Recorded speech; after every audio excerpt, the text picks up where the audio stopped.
शेकाप जनाधार हरवलेला पक्ष आहे, महेंद्र दळवी यांचं वक्तव्य. शेकाप जनाधार हरवलेला पक्ष आहे. जयंत पाटील यांचा कुणावरच विश्वास नाही. शेकापने नॅशनल पक्षात विलीन होणं हाच सल्ला. शेकापने आता शरद पवारांच्या राष्ट्रवादीत विलीन व्हावं.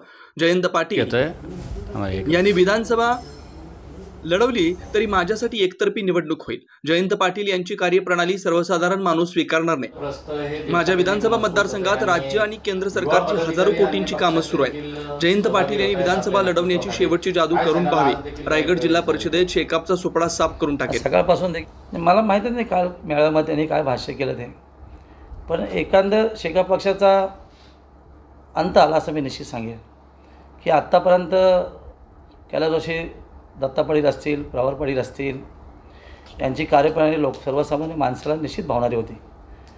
पण त्यांच्यानंतरची पिढी जी आहे, मीनाक्षताई नंतर जयंत पाटील असतील किंवा पंडित पाटील असतील किंवा त्यांची खालचे वारस असतील, हे जनमानसांमध्ये खरं त्यांची क्रेज संपलेली आहे.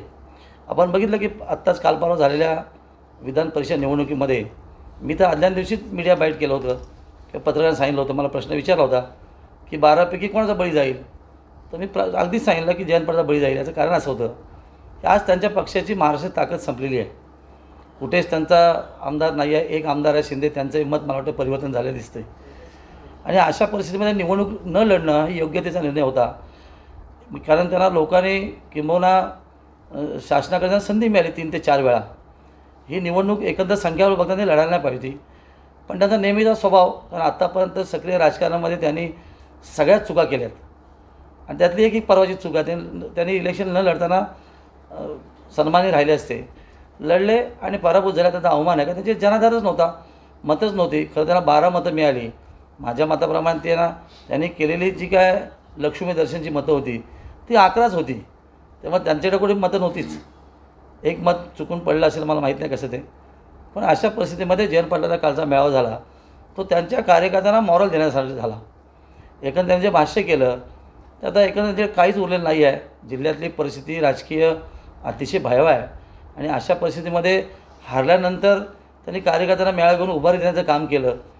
पण ही फेक आहे, कारण कार्यकर्ता, सर्वसामान्य कार्यकर्त्याला माहिती आहे गेल्या 15-20 वर्षामध्ये जयंत पाटलांनी आपल्या कुटुंबाव्यतिरिक्त बाहेरच्या कार्यकर्ता कधी बघितलंच नाही आहे.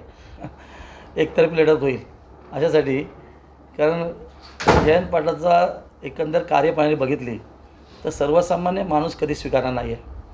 माझ्यासारखा सर्वसामान्य एक कार्यकर्ता लोकांनी स्वीकारला आणि कामास्वरूपात खऱ्या अर्थाने मी प्रत्येक ठिकाणी पोहोचण्याचा प्रामाणिक प्रयत्न केला. आज आपण बघितलं असेल की माझ्या विधानसभा मतदारसंघामध्ये केंद्र सरकार, राज्य सरकार हजारो कोटीची कामं चालू आहेत. किंवा रेवस कंद्रा ब्रिज असेल, साळाव ब्रिज असेल किंवा आगरदंडा ब्रिज असेल किंवा मुरुड रस्ता असेल किंवा इतर सगळे रस्त्यांची अवस्था अतिशय सुंदररित्या आहे.